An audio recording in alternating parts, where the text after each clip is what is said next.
This Is How Tomorrow Moves is the third studio album from the Filipino-British singer-songwriter beabadoobee, who has been going for a while now. I remember she broke through when I was at uni. She signed to Dirty Hit, the same label as the 1975, The Japanese House, Kelly Lee Owens, Pale Waves, Rina Sawayama, free her, of course, and some even newer artists like Leva LaRue. This is following on from her debut record in 2020, Fake It Flowers, an album which had tracks on it I enjoyed, but overall nothing truly stuck out to me about that record.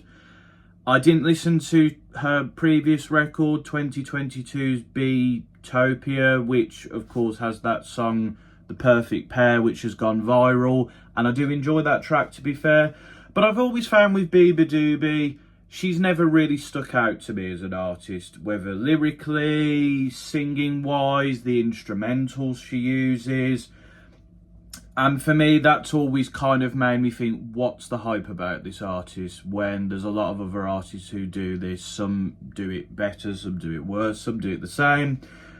But I've never really sort of got the hype. But there was a lot of hype about this record. The critics seemed to enjoy it. It was #1 in the albums chart. She's obviously had a few Brit Award nominations from it.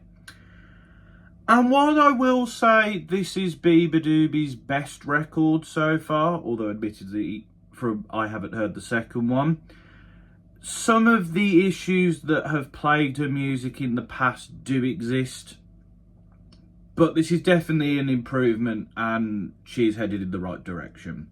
Now, of course, she worked on this record with Jacob Bugden and Rick Rubin. I mean, do I need to tell you Rick Rubin is worked with pretty much anyone in the rock and rap spheres of music.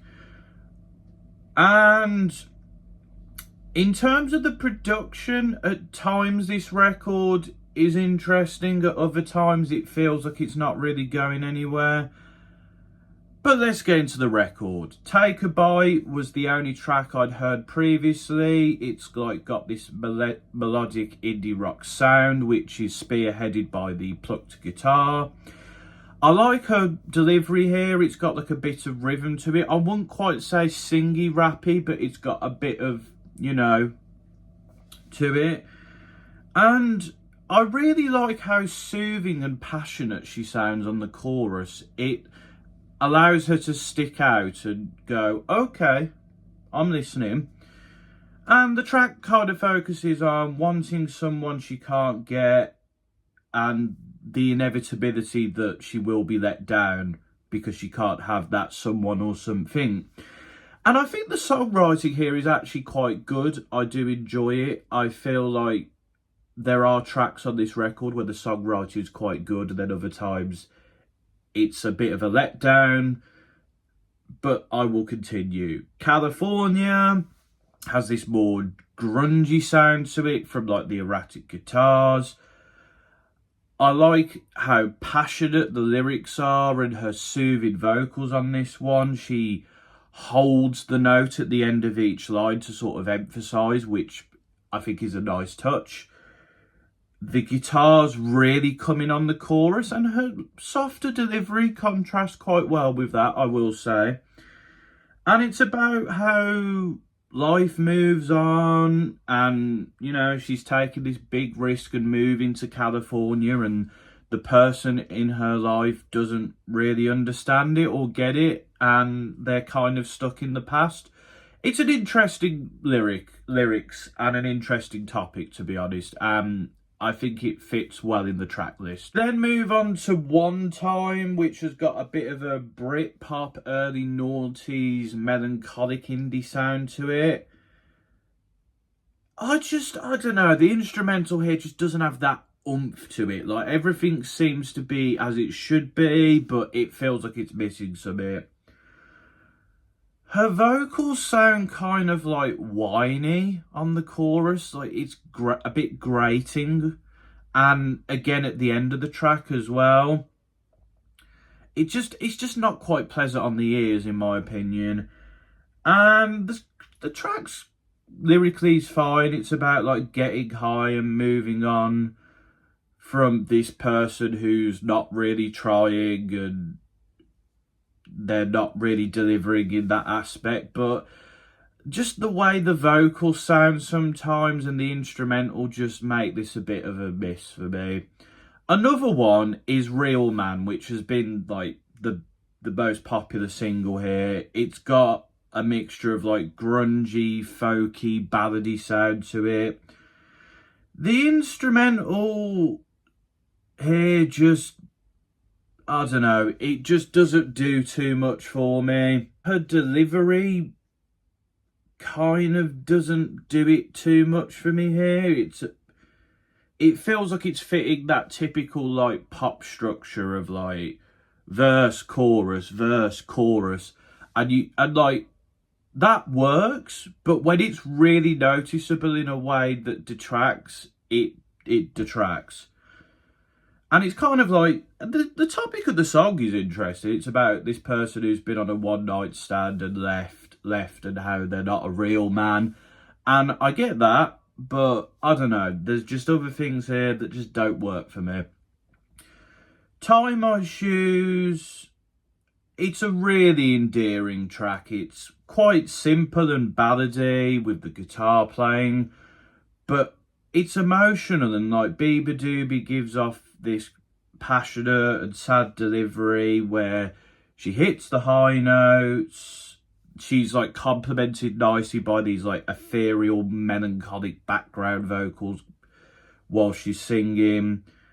And it's kind of about a dad not being present in her life and having to deal with that.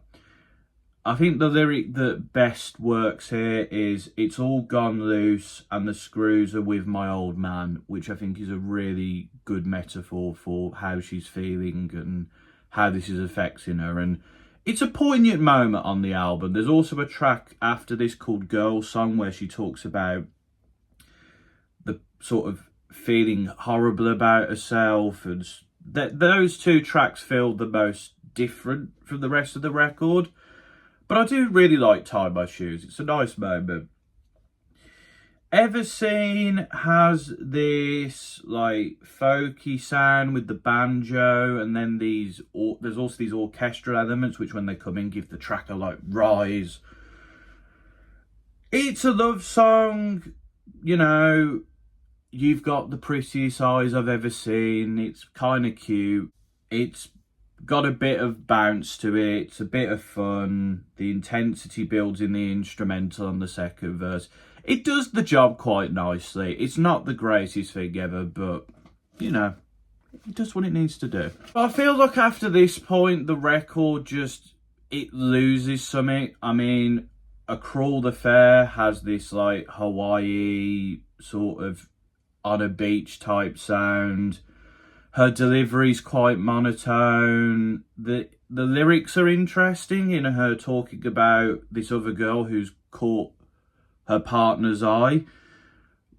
But yeah, it's lacking. Another track that's lacking is Post, which has a more energetic, grungy sound to it, and brought in by these erratic guitars, which I don't know how to describe it, but the sound of the guitars, it feels like it's either not mixed properly or they're louder than they should be.